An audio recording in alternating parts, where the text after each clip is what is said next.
viernes, qué rico que nosotros, después de toda esta semana, estamos ya llegando al último día laboral. Claro, ¿cómo estuvo su semana? Yo espero que haya estado realmente muy bien. Hemos hablado y tratado muchas enfermedades, muchas condiciones, hemos traído hasta su pantalla, hasta sus hogares, toda la información para poder cuidar de su salud. Yo soy Estefanía La Choco Garrido y como siempre estoy contentísima porque junto a Doctor 7 llevamos el compromiso de cuidar de usted y de los suyos. Así que sean todos bienvenidos a este espacio, 5 de la tarde. Obviamente es la cita que nosotros tenemos lunes, miércoles y viernes de salud familiar, martes y jueves tenemos salud veterinaria. Hoy día viernes, ¿de qué vamos a hablar? Pues miren ustedes que cuando nosotros estuvimos conversando acerca del tema de hoy, me llamó mucho la atención. ¿Por qué? Porque es una enfermedad que viene desde hace mucho tiempo atrás. Quizás tiene cierta estigmatización con respecto a cómo es su tratamiento y qué pasa con los pacientes que la padecen. ¿Qué tan común resulta en el Ecuador? ¿Hay casos o no de esta enfermedad?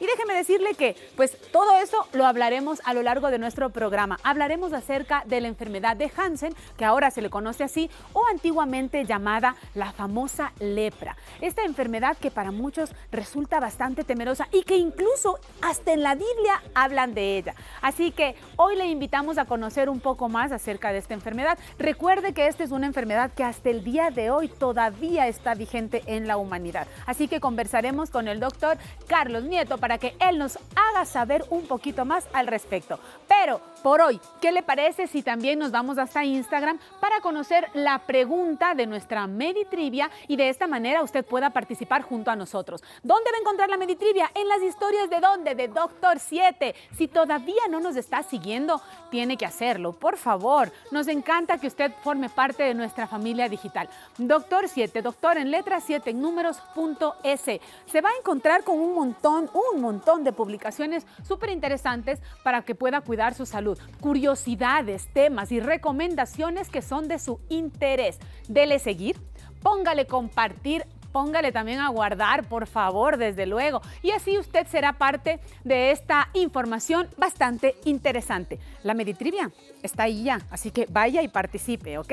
Perfecto. Ahora, vámonos hasta YouTube. ¿Por qué nos vamos a ir a YouTube, Choco? Porque en Ecuador TV, en nuestra página de YouTube, encuentra absolutamente toda nuestra parrilla del canal. Es decir, usted puede reprisar los noticieros si es que vio algo o no lo vio. Puede ver Perspectiva 7, puede ver programas de entrevista y obvio, usted encontrará Doctor 7. Lo más chévere de todo esto, y que créame, usted me va a agradecer si se va a dar una vueltita por allá, es que tenemos absolutamente todas nuestras temporadas subidas a Doctor 7. Quiere decir que si es que usted no vio o si es que usted quiere conocer un poquito más a fondo algún tema específico, vaya para allá, revíselo y lo mejor de todo es que podría realizar su propia playlist de videos. Claro que sí, por supuesto, y así entonces aprender un montón usted y los suyos. Vamos ahora sí a plantear la pregunta de nuestro día para poder saber si es que usted participa.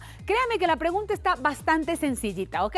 La Meditrivia de hoy le invita a que ponga un poquito de atención para que encuentre la respuesta correcta. La lepra es causada principalmente por A, un hongo, B, una bacteria, C, un virus. ¿Qué será, ¿Qué será? Yo todavía no lo sé, pero parece bastante sencilla. Ahora, señoras y señores, al volver, así como me escucha, al volver nosotros le presentaremos a usted un contexto para que pueda entender mucho mejor. Un videíto en el que avisaremos y revisaremos acerca de la historia de la lepra para que usted pueda entender cuándo nació, qué viene y sobre todo todos los avances con respecto a esta enfermedad. Dicho esto, nos vamos a ir a un corte, pero regresamos con esto y mucho más. Y ya estamos de regreso en este viernes sensacional. Gracias por permitirnos, como siempre, ser parte de su día a día y seguir cuidando la salud. Hoy hablamos de una enfermedad que parecería muy lejana, pero a día de hoy todavía tenemos algunos casos. ¿De qué hablamos? Nada más y nada menos que de la lepra, que pese a su antigüedad y a la carga histórica que la rodea, la lepra continúa siendo una realidad de salud pública. Hoy veremos cómo se enfrenta esta enfermedad, qué avances existen y por qué la detección temprana marca la diferencia.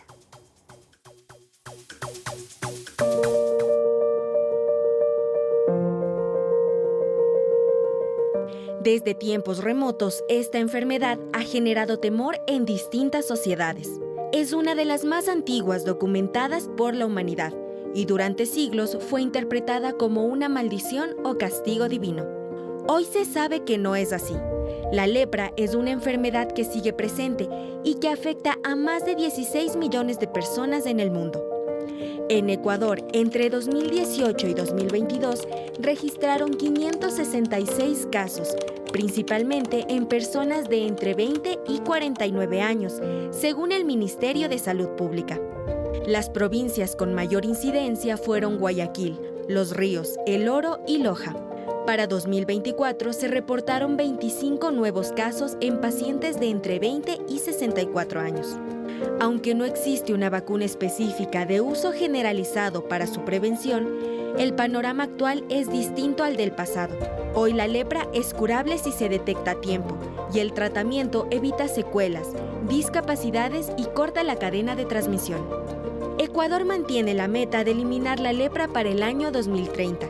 Para lograrlo, el país trabaja en acciones integrales que incluyen la prevención de discapacidades, la atención oportuna, el respeto a los derechos humanos y la eliminación del estigma y la discriminación asociados a la enfermedad. Informarse, reconocer los síntomas y buscar atención médica temprana son pasos claves para avanzar hacia un país libre de lepra.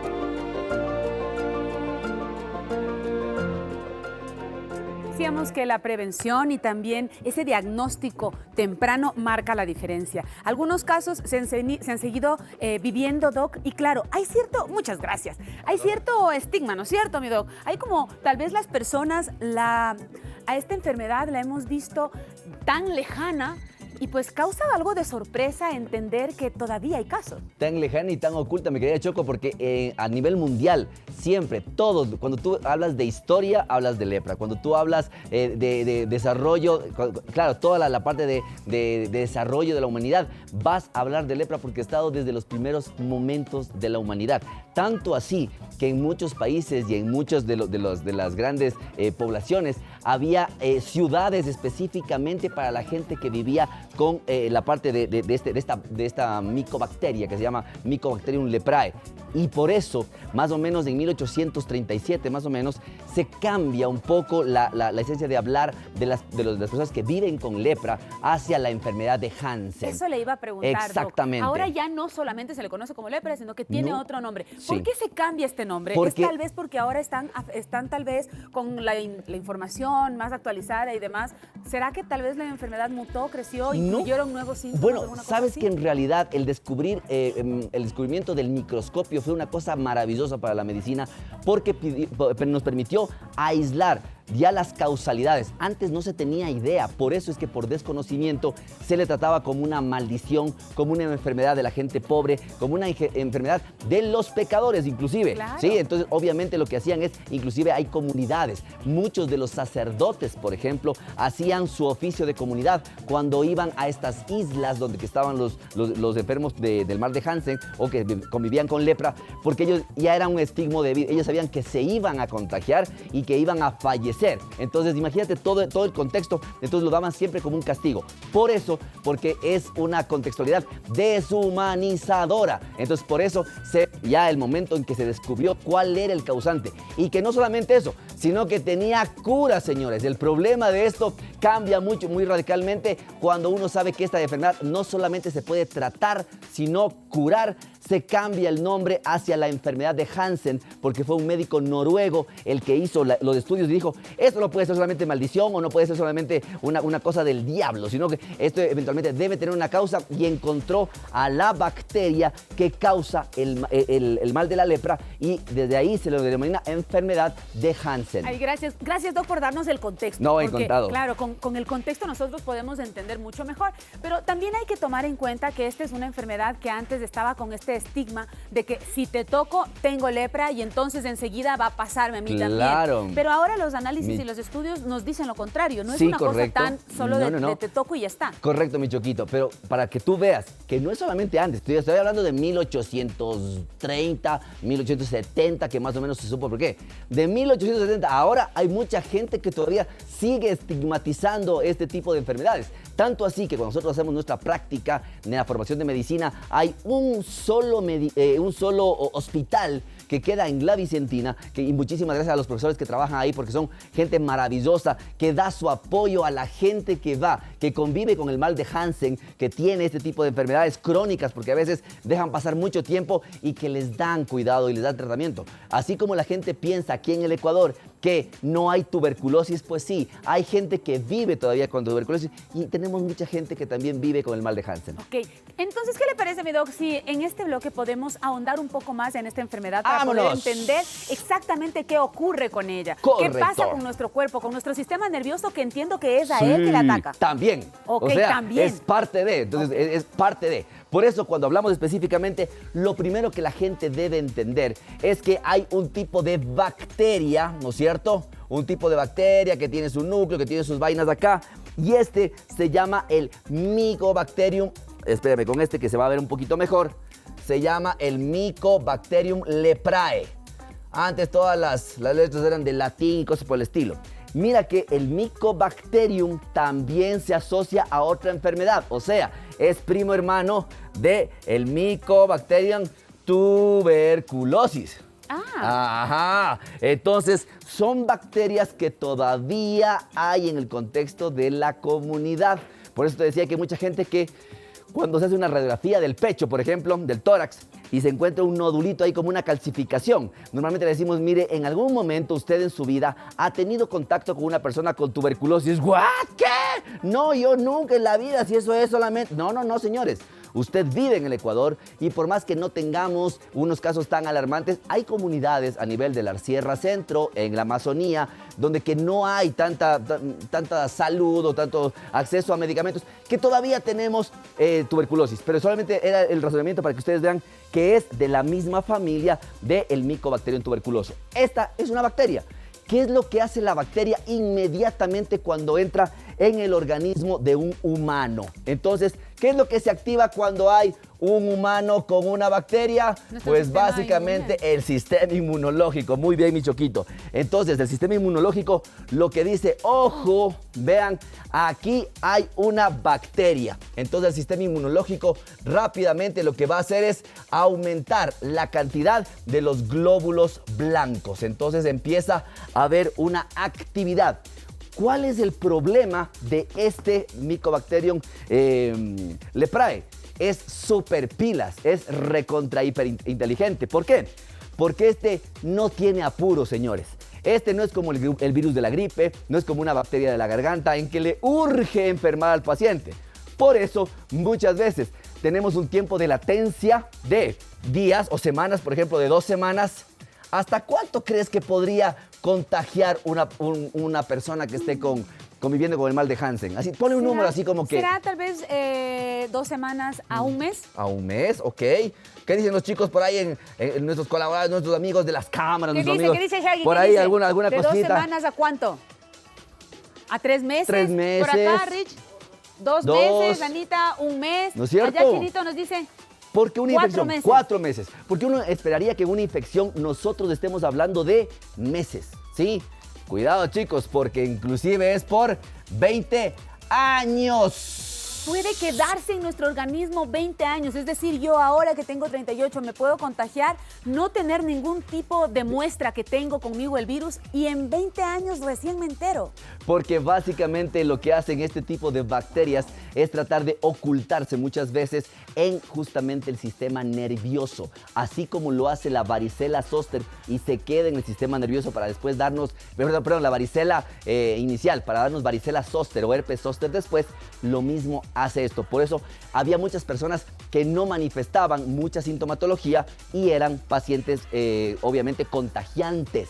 ¿Cuáles son las condicionantes? Generalmente son algunas en particular, que tengan alteraciones, por ejemplo, pacientes diabéticos, pacientes con alteraciones de la inmunidad, pacientes que tengan algún tipo de medicamentos que alteren el sistema inmunológico. ¿Por qué?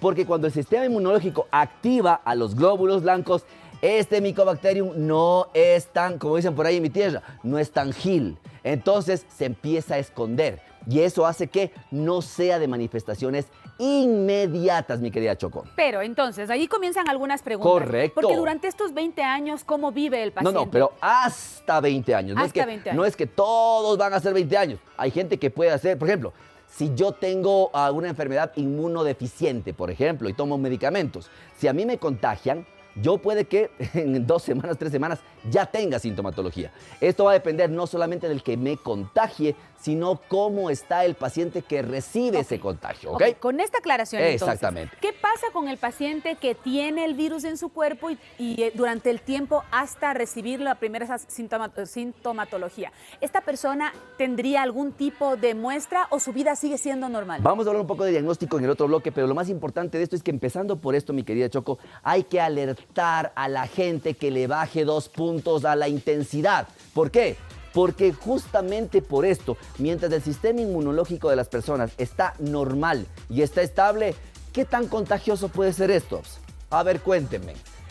Si no estoy estresada, debería estar quieto el virus. ¡Claro! Entonces, lo primero es que tiene una baja contagiabilidad. Y por eso empezamos a hablar no de los pacientes con lepra o los pacientes que viven con lepra. No. Es el mal de Hansen. ¿Por qué? Porque ya vamos humanizando un poquito más. Entonces, si es que el paciente vive con la familia y la familia come bien, duerme bien, se hidrata, hace ejercicio, no me sube de peso, no fuma, es probable que ni siquiera nunca tengan el mal de Hansen. Pero empezamos a bajar un poquito. Bájele 2 puntos usted a que cada vez que escuche Mycobacterium lepra o la lepra o que viven con lepra o la enfermedad de Hansen, rápidamente nos ponemos una coraza y empezamos a aislar la gente. Entonces, por eso, primero, baja contagiabilidad. Segundo, baja sintomatología, porque hay muchos pacientes que empiezan a tener síntomas a veces como respiratorios, como algo medio decaimiento, malestar. Entonces no tiene todavía sintomatología fija y lo más importante, lo que tenemos es generalmente el conocimiento de que puede haber alguien que puede haber contagiado a ese paciente. Entonces mira que es muy importante poner en el contexto epidemiológico. ¿Tenemos brotes en el país? No. ¿Tenemos pacientes? Sí. Y que podemos conocerlos también. ¿Tenemos poblaciones que son más susceptibles porque están en el mismo medio que el paciente? También. Entonces no es que tenemos en todas las provincias y que todas las provincias tienen sus pacientes. No.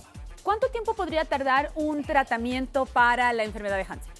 Depende mucho de cuándo la descubriste. No es lo mismo que a un paciente le podamos curar. Si en los primeros 2 años, por ejemplo, en los primeros 3 meses, 6 meses, 2 años, le hemos diagnosticado y tratado, hasta curado. ¿Por qué? Porque lo más importante de esto es que las lesiones de estas manchas a nivel de la piel, de estos nódulos a nivel de la piel, que era lo que más llamaba la atención a la gente de antes. ¿Por qué? ¿Por qué era tan miedosa la gente con la lepra? Por el aspecto que se supone que tiene la piel Sí. al tener esta enfermedad. Correcto. ¿Cuál era ese aspecto de la piel que la gente a veces ni siquiera ha Como si conocido? estuviera lastimada, como si se estuviera pudriendo la piel. Exactamente, nódulos, como unas bolas con manchas en la piel que deformaban inclusive la parte facial. Por eso la llamaban la cara leonina, porque se ponían con un aspecto tan duro, tan tosco la carita de estos pacientes que parecían la cara de un león. Entonces, ¿cuándo era esto? Cuando ya había lesiones a nivel neuromuscular. Entonces, para responder tu pregunta, un paciente puede tener un tratamiento adecuado y curarse siempre y cuando no tengamos todavía una lesión a nivel del sistema nervioso central. ¿Por qué? Porque eventualmente tenemos que cuidar que lo que se presenta en la piel no venga a la parte del cerebro, no venga a la parte de la médula espinal y no venga tampoco a los nervios, que ya conversaremos como cuáles serían esas complicaciones neurológicas de los pacientes que no son tratados de manera adecuada. Ahora, ¿este tipo de enfermedad y este tipo de condición en el paciente puede derivarse en alguna otra afectación que a la larga conlleve como consecuencia a algún tipo de enfermedad adicional? O sea, eventualmente podría agravar una condición una condicionalidad previa. Por ejemplo, es un paciente que tiene diabetes desde la infancia, o es un paciente que tiene diabetes ya en adultez, o es un paciente que ha tenido un infarto del corazón, o tiene problemas con colesterol o triglicéridos, o tiene problemas con los vasos sanguíneos. O sea, lo que puede hacer es agravar la condición per se del paciente, más no solamente por tener el mal de Hansen podríamos tener algún tipo de que eso le dé hipertensión o que eso le dé diabetes. Vamos a ver unas imágenes un poquito para que la gente pueda contextualizar también la parte del mal de Hansen. Entonces, si tú ves, estas placas son muy importantes porque normalmente es la parte del control. ¿Qué es lo que puedes ver tú aquí? ¿Sí? A los que nos gustan un poco las series, no sé si tú viste Juego de Tronos. Claro. Específicamente se hablaba acerca de Lord Mormont, que eventualmente tenía este tipo de lesiones, y cómo tenían que hacer los sabios y los eruditos para poder... tenían como que ir quitando cada vez las costras, exactamente, ¿no? porque debajo de esas cosas... Sí, exactamente. decía que era muy doloroso y como que se infectaba mucho. Y ellos el cuerpo. también en esa misma serie, y así mismo hay una serie de un monje que también fue a tratar a convivir con ellos. Entonces, todo esto es importante porque alrededor de esto hay demasiada historia de la medicina. Doc, nosotros vemos en esta imagen que obviamente la piel se ve afectada, pero nos decía usted, y me acordé de esto precisamente viendo Game of Thrones, que decían, lo que pasa es que esta enfermedad a la larga va a dejar a la paciente o al paciente en una condición de locura. Esto es directamente debido a que afecta al sistema nervioso central. Sí, pero mira que sí y no. Mira que es importante lo que tú mencionas. ¿Por qué? Recién estábamos hablando acerca de qué pasa con esos dolores crónicos y la parte emotiva emocional. Imagínate a un paciente en el cual se le estigmatiza, en el cual la misma familia era el que le echaba de la casa, el que no le iba a visitar, el que literalmente la aislaba. Como ese tipo de enfermedades también, porque si empieza a lesionar tanto los nervios como la piel, el cambio no solamente es de la forma, sino también del fondo. Y el paciente también va presentando, cuando ya hay lesiones mayores a nivel del sistema nervioso central, también empieza a haber olvidos, alteraciones del carácter, irritabilidad, cambios en la parte emocional, llanto fácil, desesperación, alucinaciones. Entonces, claro, uno decía, esto es un mal completo. ¿Por qué? Porque no solamente era la piel, no solamente era la parte estética del paciente, sino era toda la parte funcional. Entonces, literalmente, inclusive, en muchas obras hablan de los monstruos. ¿Por qué? Porque no solamente era la forma, sino cómo actuaban y después fallecían en ese sentido. Claro, los hombres de piedra. Los hombres de piedra, exactamente. Pero me puso para en que vean, situación cling, ¿no? de una, Cling, claro ¿no? que sí. ¿No le parece interesante a usted en casa todo este tema? ¿Verdad que sí? Nosotros, por supuesto, queremos que usted siga aprendiendo. Si usted tiene algún tipo de pregunta, nuestra línea de contacto, como siempre, está a su disposición, el 0995-2930-16, para poder tener algunas respuestas, ¿ok? Vamos a ver. Y como ves, inclusive tenemos, gracias Antito, pásanos por favor, porque hay unas imágenes para que tú veas cómo tanto era la lesión que podían haber estas lesiones o estas alteraciones. Son huesos de los pacientes que vivían con mal de Hansen, en el cual tú ves la deformidad, ya no solamente de los nervios, también de la parte de la osamenta, de los huesos, de cómo ellos hacían este tipo de controles. Entonces, esta es la parte de los pies, esta es la parte de los huesos del tazo. Ese es el pie. Entonces, sí, entonces mira que esto es justamente un pie en la parte, estos son, nos dice el Antito, que son de los huesos de Dinamarca. ¡Wow! Con conde de Dinamarca. Pero esto claro. ya, eso yo me imagino que, Doc, esto no es cuestión de que esta persona no tuvo tratamiento un mes, obviamente, 2 meses. no. Esto ya es algo prolongado. Correcto. Y lo más importante de esto, para que tú veas, eso da chance ¿para qué? ¿Sabías tú que la mayoría de gente que estamos en el mundo ya somos inmunes a la lepra o al mal de Hansen? ¿Cómo? ¿Por qué? Porque estuvo mucho tiempo en circulación el Mycobacterium, que muchas personas ya hemos hecho un cierto tipo de anticuerpos. Por eso es que la contagiabilidad sigue siendo baja. Y un poquito para solamente aclarar, hay mucha gente que dice, bueno, entonces, ¿me contagio o no me contagio? Sí se puede contagiar, pero debe tener varias condicionantes importantes. Primero, tener una alteración inmunológica suya, propia, para que cualquier tipo de cambio en el paciente que lo tenga le transmita, primero, una cantidad bastante importante del Mycobacterium. Segundo, son generalmente un tipo de gotitas que hay no solamente cuando hablamos, sino también a nivel de la parte respiratoria, que es donde que más se encuentran este tipo de... Y por tiempos prolongados. Supongamos, usted quiere ir a visitar a una persona que vive con el mal de Hansen, vaya con cuidado, vaya con una mascarillita, lávese las manos, hágale sentir bien, porque muchas veces eso es lo que les falta a ellos, comprensión de la gente. No tenga miedo de que le va a contagiar porque usted le dé la mano, porque usted converse con él con su mascarillita, a menos de que tenga un contagio activo. Hay muchos pacientes inclusive que ya tienen lesiones dérmicas y tienen un tratamiento tan bueno que no tienen ni siquiera la parte contagiante. Entonces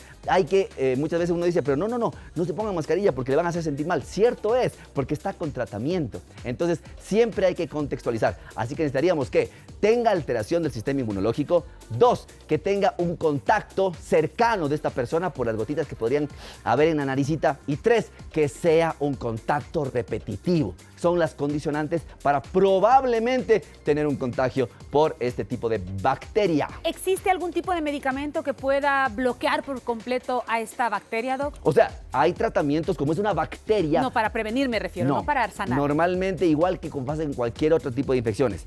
Muchas veces la gente, cuando uno le da un nombre de un medicamento antibiótico, lo que hace es tomárselo por si acaso. Recuerde que no se debe automedicar. 1. 2. Puede tener resistencia bacteriana. ¿Por qué? Porque si le mandamos a tomar 15 días de medicamento y usted se toma 2, pues básicamente esa bacteria va a aprender cómo defenderse. Y 3, si es que no hay un agente infeccioso en su cuerpo y usted se toma el antibiótico, ¿qué pasa? Me mata las bacterias del intestino y lo que va a hacer es alterar su microbiota intestinal y puede tener diarreas, disfunciones, hinchazones, llenura, sobrecrecimiento bacteriano, problemas de salud derivados de eso que por si acaso. Así que en medicina, peor aún con antibióticos, no hay el por si acaso, mi querida Choquito. Interesante. Vamos. Por favor, vamos a seguir estas recomendaciones. Tenemos ya algunos mensajitos, así que vamos a leer el primero. He escuchado que las personas con lepra deben estar aisladas. ¿Eso sigue siendo necesario hoy en día? O sea, normalmente cuando nosotros hacemos una detección de los pacientes, hasta darles el tratamiento adecuado, por ellos, no por usted que le tiene miedo, no, por ellos, porque mientras estamos dándole un tratamiento antibiótico o un tratamiento completo a este paciente, queremos curar no solamente las lesiones a nivel de la piel, sino darle tratamiento para el sistema inmunológico, para el sistema nervioso, para el sistema cardiovascular, para todo lo que esté. Entonces, no es un aislamiento, es una internación como cualquier otro tipo de infección hasta poder controlar. Recuerden, siempre les digo, hagan una asociación de este tipo de bacterias que las hay todavía, porque más o menos el manejo del tratamiento es también con cierto tipo de medicamentos que se toman por varias fases. O sea, así como usted ha escuchado, la tuberculosis se puede tratar por un año, pues sí, también la parte de la enfermedad de Hansen es un tratamiento un poquito más largo. Doc, dígame por favor, ¿el tema del tratamiento ya mejoró o sigue siendo igual como antes, que tenía que ser doloroso para el paciente? No, es que usted digo, desde los Juegos de Tronos acá ya es una maravilla. O sea, entonces ahora solo son pastillas. De sacarlos con cuchillo, no. Ahora son medicamentos, exactamente, de ponerse un plástico, exactamente, mi Antonito. Entonces, no. Ahora ya hay tratamientos, lesiones, cremas, pastillas, inyecciones. Eso quiere decir entonces que incluso la calidad de vida del paciente para poder enfrentar la enfermedad es mucho mejor. Hay gente que se reincorpora a la sociedad, que puede volver a trabajar. Por eso es importantísimo siempre hablar de tiempo. Mientras más rápido, mejor. Muy bien, entonces, ¡vamos! Aquí lo que necesitamos es ese reconocimiento de la enfermedad en un tiempo prudente. O sea que una persona con lepra, así como cuando tiene herpes, si se siente estresado o el sistema inmune baja, ¿la enfermedad sale a flote? Sí, y también hay que entender, por eso muchas veces se estigmatizaba a la enfermedad como que fuera específicamente a nivel de las personas que estamos en la parte de pobreza o extrema pobreza. No es solamente por eso, sino que más bien lo importante de esto era porque hay mucho hacinamiento. ¿Qué significa? Que si esto da por las gotitas que salen de la naricita, de la boquita o el contacto directo con las lesiones, o sea, si es que yo tengo una casita donde conviven 6 personas, ¿no es cierto? En un espacio muy pequeño es mucho más fácil que tenga este tipo de contagio. Ok, bueno, señoras y señores, usted recordará que nuestra Meditrivia de hoy le había hecho la pregunta de que cómo es que se contagia o cómo es que se causa, cuál es la causa principal de la lepra. Usted se recordará, ¿verdad? Vamos a verlo en pantalla para que usted vaya y participe en nuestra Meditrivia si todavía no lo ha hecho. A, un hongo, B, una bacteria, C, un virus. No le voy a decir cuál es la respuesta porque ya lo hablamos en este bloque, pero sí le recuerdo que puede participar en la Meditrivia de hoy, que ya está en nuestra cuenta de Instagram de Doctor 7. Por favor, dicho Por esto, eso. nos vamos, Doc. Vamos a un cortecito porque regresamos para ver cuáles son esos síntomas súper importantes que tienen los pacientes con mal de Hansen y a que no sabías. ¿Sabías que hay un animalito que por ahí también es medio asociado a que puede transmitir también? Pues, ¿se quedaron con la duda? No se vaya porque si se va, ¡se lo pierde! ¡vámonos!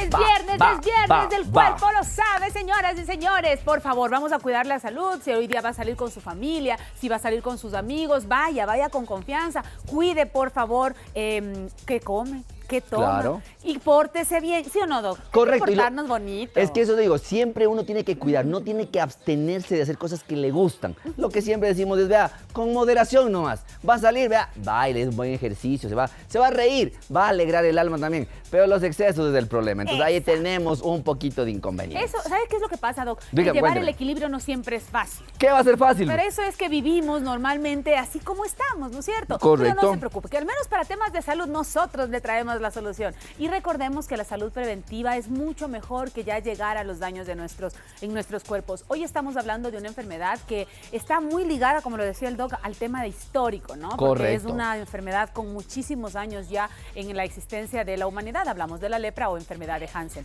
Y nosotros nos decía el Doc antes de la pausa que existe un animal que puede contagiar de esta enfermedad.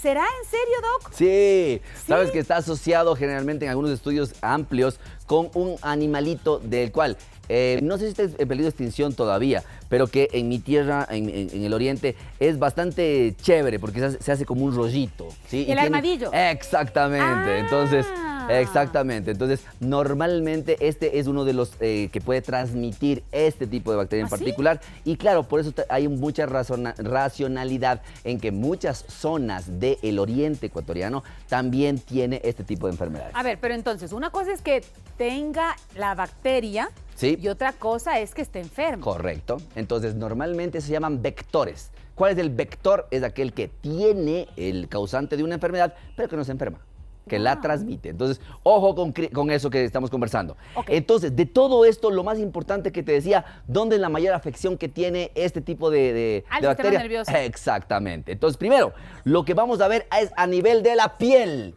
¿Qué pasa a nivel de la piel? Pues básicamente el sistema nervioso también ayuda para que haya, por ejemplo, cuando uno está muy asustado, ¿de qué color se pone? Pálido. Exactamente. Y cuando uno está así como que muy avergonzado, Rojito. entonces quiere decir que de acuerdo a la emocionalidad, también el sistema nervioso hace que se abran o se cierren los vasos sanguíneos y den coloraciones. Lo mismo pasa por lesiones a nivel de la piel, que se presentan como unas manchas generalmente a nivel de la piel de los pacientes con Hansen, que pueden ser entre rojizas, ¿no es cierto? O medias obscuras también.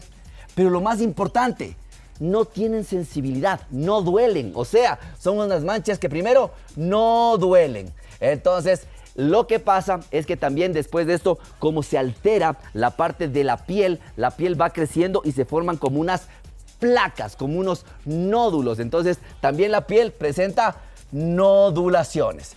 Y obviamente, como es una alteración del cableado eléctrico que tiene el cuerpo, ¿qué va a presentar a no sentir el paciente? Pues puede empezar a tener una disminución en la sensibilidad. ¿Qué pasa en la sensibilidad? A veces me han preguntado, ¿y cómo es eso? Cuando va donde el odontólogo y el odontólogo le pincha, ¿no es cierto? Le pone un poquito de anestésico y usted siente como que el labio está acá y es mentira porque es solamente una parte anestésica, lo mismo. Empieza a dejar de sentir varias zonas. Entonces a veces no siento el pellizco, no siento el calor, no siento el frío, no siento el piquete y puede empezar a disminuir la sensibilidad de estos pacientes. ¿Qué más puede tener? Una alteración de la sensibilidad. Por ejemplo, ¿Será normal que el rozarte con una camiseta, con una sábana, te duela? No. Pues puede empezar a tener algunos dolores de tipo neuropático en algunas otras partes, no solamente en la parte de las lesiones. O sea, es un dolor que no debería dolerme o un estímulo que no debería dolerme, pero me duele. Entonces también entenderán por qué estas personas tenían muchos cambios importantes en su ánimo. ¿Por qué? Imagínate que de la nada te empiece a doler el cuerpo, te empiece a molestar el cuerpo, también es muy importante. Estos son los primeros síntomas que suelen aparecer, ¿no? Normalmente, es decir, cuando sí. usted note que por A o B la piel se está enrojeciendo y cosas así, sería lo que empieza como tal esta enfermedad. Correcto. Por eso normalmente, ¿y por dónde ingresaba? ¿Por dónde se transmitía esta? ¿Por el sistema respiratorio? Más o menos por el sistema respiratorio, o sea, lo podemos tener por la vía respiratoria. Entonces, también estos pacientes presentan lesiones a nivel nasal. Por eso muchas veces la gente decía es que se les cae pedazos del cuerpo. Entonces las alas nasales, ¿no es cierto? O las zonas de los labios, que normalmente tienen los vasos más chiquitos, dejaban de circular sangre. ¿Y qué iba a pasar? Esa piel se iba a morir y eso dejaba lesiones. Entonces normalmente había huequitos o lesiones en la piel. Entonces mira que es más bien dentro de todo el contexto, pero siempre derivado de la parte neurológica. Lo interesante de todo esto es que a mí me queda bastante claro que es verdad que la enfermedad puede llegar a esa consecuencia tardía tal vez, o tal vez lejana quizás. ¿Por qué? Porque el paciente no llegó a tiempo a un diagnóstico. Pero supuesto. Obviamente no es la condición en la que todos los pacientes con la enfermedad de Hansen pueden llegar a tener. Exactamente, por eso nosotros lo que hacemos es informar, porque muchas veces pensamos que estas enfermedades ya están cubiertas, ya nadie tiene. No. Más bien las descubrimos a tiempo. ¿Por qué? Porque otro de los puntos importantes es que empiezan a tener debilidad neuromuscular. ¿Qué significa? Los cablecitos también están haciendo conexión con los músculos del cuerpo. Y si el paciente tiene alteración en esto, empiezan a tener una debilidad. No pueden caminar bien, hay un cambio en la marcha porque ya las piernas no le responden. Y lo más importante, empiezan a tener estos entumecimientos, sobre todo de los deditos de las manos, de los deditos de los pies. ¿Por qué? Porque la circulación también se ve alterada. Entonces, si vemos, generalmente había ya sintomatología, pero esto es con el tiempo. Como bien dice la Choquito, lo más importante es que ya no vemos estos pacientes. De hecho, hay muy pocas fotografías actuales de pacientes con mal de Hansen en esas condiciones. Más bien tenemos gráficos, pinturas, dibujos, algunos bosquejos y algunas fotografías, pero muy antiguas, de pacientes que tenían todo este condicionamiento, que inclusive llegaban a tener eventos demenciales o alteraciones en su memoria y en su concentración.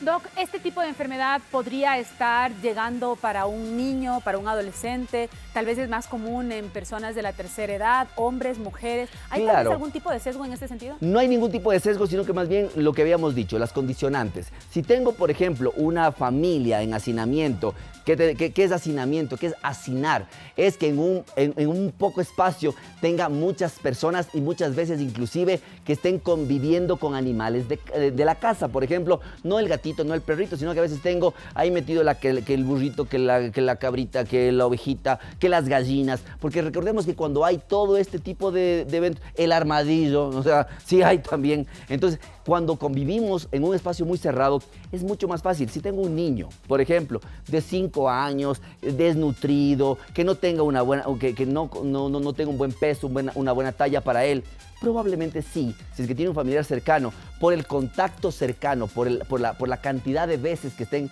en contacto con este paciente, probablemente un niño también se puede enfermar. Pero lo más importante es que siempre, si uno detecta, si uno sabe que en una comunidad, que en una ciudad, que en una parroquia hay pacientes con el mal de Hansen, por eso es importante que a tiempo puedan alertar a las autoridades de salud para poder hacer un tratamiento integral. Recuerden esto, es curable, a tiempo, es completamente manejable, mi querida Choquito. No tiene que ver en absoluto, nada más para desmitificar, como para poder entenderlo mejor y, como usted decía, tener esa onda humana al respecto. La lepra no tiene que ver con la clase social de la persona, es decir, no es que es una enfermedad que está en clase social baja, clase social alta, no tiene nada que ver con eso. No, porque eventualmente el factor primordial es el hacinamiento. ¿Qué significa? Hay mucha gente que dice, no, es que sí está asociado a la pobreza. No, señores, sí si es que en un estado donde que no haya mucho ingreso de recursos, por ejemplo, pero una población tiene sus casas a cierta medida, tienen agua, aunque sea de río, lo que puedan hervir. Normalmente estas condicionantes hacen de que haya un desarrollo de urbanidad, por ejemplo, es diferente. Lo que nosotros decimos es que cuando hay menos ingresos, normalmente hacemos más hacinamiento. ¿Por qué? Porque puedo entre 10 personas alquilar un departamento y tener un montón de gente ahí adentro. Pero eso es diferente, pero no está directamente ligado, que es más frecuente en las condiciones de pobreza o pobreza extrema por hacinamiento, sí, pero no está ligado directamente con esto. ¿Es hereditaria? No, porque esta es una enfermedad contagiosa, o sea, tiene un origen de bacteria. Y de hecho, para que tú veas cuál es la diferencia, también tenemos con producción, gracias, unas imágenes acerca de cómo es un paciente que puede ser tratado directamente con la parte de la medicación y cómo es un paciente. Mira, si un paciente empieza con este tipo de lesiones, si tú ves cambios importantes a nivel de la piel, sobre todo esas manchas enrojecidas, ese tipo de cambio a nivel de la piel, estas elevaciones o nodulaciones que dan un aspecto en realidad como de un empedrado, como que estuviera lesionado, como que estuviera raspado. Exactamente, porque son estos cambios a nivel de la parte neurovascular. Con tratamiento, mira cómo el paciente cambia no solamente la parte de la faccionalidad, mira inclusive cómo es el tipo de la piel, cómo están las pestañas. Exactamente, también, ¿no? Se desinflama, se deshincha. Entonces, correcto, entonces ahí podemos ver una curación de la lesión del mal de Hansen. Wow, ¿sí? Esto no es solamente ya con tratamiento, sino que ya el paciente está curado. Esto quiere decir que recupera por completo su aspecto saludable la piel. Correcto, por eso digo, y aunque la gente diga que no, siempre que un paciente recupera este aspecto de salud, les permite también a ellos recuperar su autoestima, empiezan a tener mejores condiciones de ánimo y también obviamente en el trabajo. Vamos, mi querida Choquito. Tenemos una pregunta. Vamos. Vamos a ver. Yo nunca lo he probado, pero aquí dicen que sí pasa. Doctor, en Ecuador hay muchas personas que consumen armadillo sin saber que puede transmitir lepra. ¿Qué debe hacer alguien que ha sido expuesto a este animal o que lo ha consumido? A ver, como decimos, este es un vector, ¿no? ¿Qué significa? Es lo mismo que tú me dijeras, o sea, no sé, en la costa consumen el chame. Ok, o sea, puede que el chame sea el vector, pero si yo lo cocino, lo hiervo, lo frío, pues básicamente no voy a tener la enfermedad. Lo que pasa, y yo en mi rural, sí, hace no mucho tiempo, unos 20 años, uy, bastante. Yo hice la rural en el oriente y sí, a mí me daban un tipo de sopa, un tipo de caldo, sí, que es básicamente de plátano, ¿no es cierto? Y venía con armadillo, entonces era la pezuña del armadillo así completamente. Como la pata de la gallina. Como la pata de la gallina. ¿Por qué? Porque hay mucha gente que dice no al extractivismo, irrespetable. Pero hay mucha gente que vive en el oriente en extrema pobreza y que viven solamente de la caza y de lo que puedan eventualmente cosechar. Entonces, para nosotros, el privilegio más grande era que nosotros nos den una proteína y obviamente si no te la dan cruda, ¿no es cierto? No es que vas a hacer sushi de armadillo, pero en cambio sí haces la cocción, o sea, sí lo hierven, entonces la mazamorra que nos daban justamente era cocida. Entonces cuando tienes frita, cocida o cambiada de temperatura, es como que cuando haces cualquier tipo de proteína. Entonces no es que necesariamente yo consumo armadillo y ya me va a darle. No, señor. Tiene que ser el manejo y saber que es uno de los factores o vectores, pero no quiere decir que todos los armadillos del mundo tienen lepra. Entonces eso tampoco es así. Ok, interesante, ¿eh? Por claro. favor, mucha atención a lo que estamos mencionando. ¿A qué sabe el armadillo? A gallina, señorita. Lo mismo. Boita también sabe a gallina, así que nada, cuando puedan probar chontacuro, por el amor de Dios, vea, hágalo. Vamos a, no sé, yo no sé, Doc. Yo creo que hay que entender que para muchas personas, como usted lo decía, esto quizás causa un impacto porque no estamos habituados, pero en el contexto en el que estamos hablando, correcto, en el que tal vez en algunas zonas específicas sí puede ser uno de los menús que pues, sí, consumen, claro, ¿no? Así claro, que claro. Está bien. Ahora, Doc, nosotros, ¿qué médico es el tratante de esta enfermedad? Correcto. Normalmente, por las lesiones a nivel cutáneo, a nivel de piel, el que maneja esto es dermatología, ¿sí? Junto con Infectología, porque normalmente es una infección con manifestaciones dermatológicas y generalmente también con manifestaciones neuromusculares. Entonces, de principio, para tratar la infección, normalmente lo hace el dermatólogo. En muchos casos está avalado su manejo conjunto con el infectólogo, no solamente para tratar la infección de este paciente, sino de quiénes.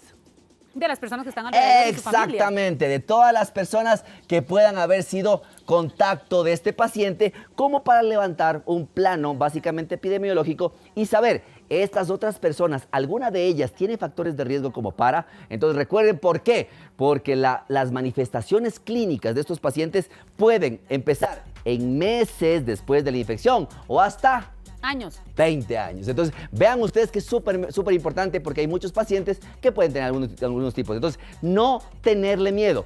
Baja contagiabilidad.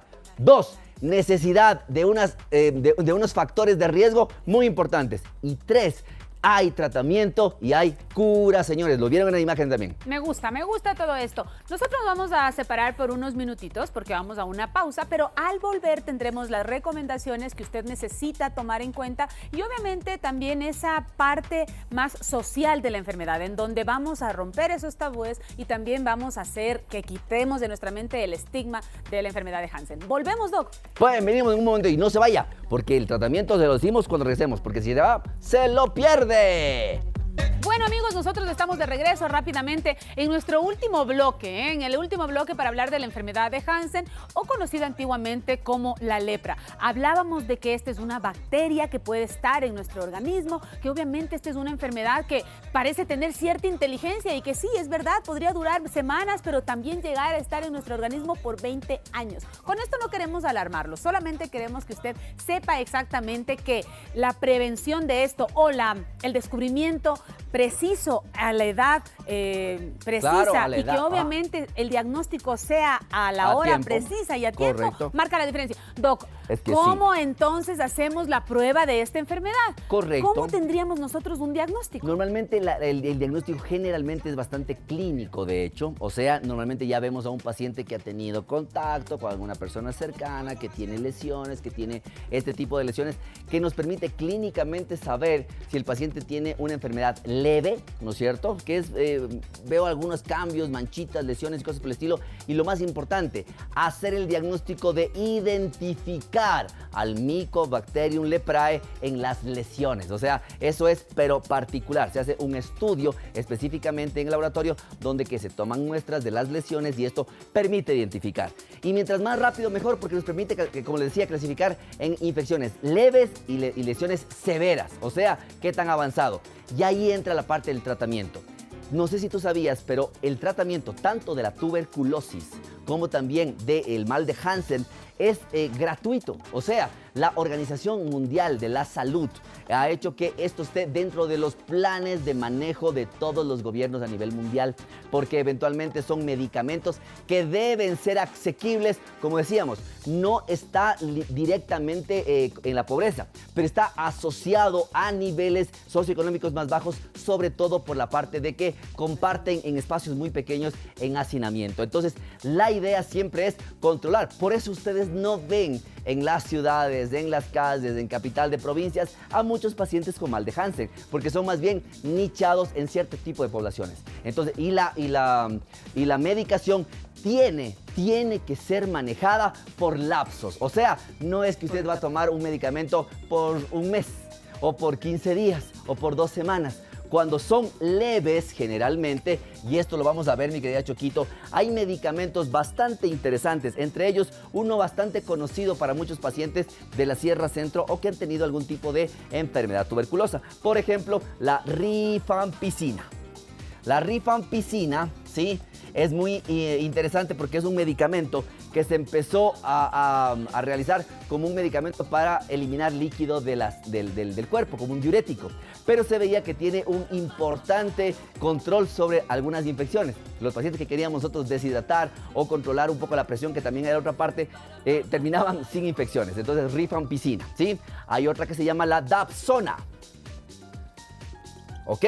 y la sofalexima. O sea, son 3 medicamentos. Cuando le dan el tratamiento, generalmente viene un tratamiento con 3 medicamentos. Cuando son leves, el paciente va a recibir 6 meses del tratamiento. ¿Ok? Y pacientes que ya están un poco más complicados o severos pueden recibir entre 12 a 24 meses de tratamiento, dependiendo de la cantidad de lesiones, de inflamaciones, de infección y de sintomatología. Doc, ¿este tipo de tratamiento resulta para el paciente quizás algo incómodo? ¿Este tipo de medicamento presenta alguna alteración en nuestro molestias. sistema? ¿Sí? Claro, normalmente lo único importante, por ejemplo, la rifampicina es un medicamento que cambia el color de la orina. O sea, el paciente orina color ladrillo, o sea, como un tomate intenso. Entonces, y puede dar algún tipo de cuadro gastrointestinal, porque recuerden que sigue siendo un medicamento netamente antibiótico. Entonces podría dar por ahí un poquito de diarrea, algo de dolor de cabeza con la dapsona, pero no son sintomatologías que obliguen al paciente a parar, a menos de que los pacientes pudieran tener algún tipo de alergia conocida o que presenten algún tipo de alergia, donde que se busca otro tipo de tratamientos para que no tengan el corte brusco del tratamiento del paciente. Ahora, Doc, hemos hablado mucho del tema de la piel y también del sistema nervioso. Una vez que una persona tiene la enfermedad de Hansen, ¿qué pasa con su sistema nervioso? ¿Puede revertir el daño o el daño presentado es permanente? Como siempre habíamos hablado un poquito, cuando hablamos de los nervios específicamente, es como cuando tú cortas un cable. O sea, ¿cuál es la probabilidad de que tú cortando un cable, ¿no es cierto?, hagas una nueva conexión que no te dé un cortocircuito? Entonces depende mucho más bien del tiempo en el que pueda ser tratado. Mientras más rápido, menos daño neurológico, mayor recuperación hasta sanarse completamente. Más tiempo, más lesiones y mucho más difícil recuperar a ese paciente. Ok, nosotros queremos que usted en casa tenga entonces todas estas herramientas y que vaya con su diagnóstico. El diagnóstico es muy importante en todo esto. Habíamos hecho una pregunta en la Meditrivia y a mí me gustaría saber si es que usted en casa respondió ya y si lo hizo correctamente. Correcto, vamos a ver. Estaba facilísima, Doc. Sí, no. Estaba súper fácil. Sí, no. Sí. A mí Como al para menos me examen. quedó muy claro. La Meditrivia de hoy nos preguntaba y nos planteaba, ¿la lepra es causada principalmente por...? A, un hongo 30%, B, una bacteria 45%, C, un virus 25%. Pues sí, la gente en casa respondió muy bien, mi querida Choco. B, una bacteria 45%, la bacteria Mycobacterium leprae. Ok, listo, mi Doc. Con todo esto cerramos el kiosco, pero solo hasta el lunes. Correcto, porque eventualmente vamos a ver que la gente siempre se informe, no le tenga miedo, más bien conozca para que puedan ser mucho más empáticos con las personas que conviven con el mal de Hansen. Así que gracias por su atención y le dejamos también con el chefcito, con toda la programación de Ecuador TV y nos vemos el día lunes para seguir haciendo que las cosas pasen. Doc, ¿qué planes tiene para el fin de semana? Yo creo que voy a hacer un poquito de deporte, estamos regresando porque hay que ir cumpliendo las metas y quitando lo que te metiste. Exacto. Claro. Eliminando los excesos. Exactamente. Esperamos que usted en casita la pase sensacional, tiempo de familia, tiempo de calidad y lo mejor si es que puede acompañarse de nosotros como Ecuador TV, hágalo por favor que nuestra programación está buenísima. Hasta el próximo día lunes. Besito. Chao, nos vemos.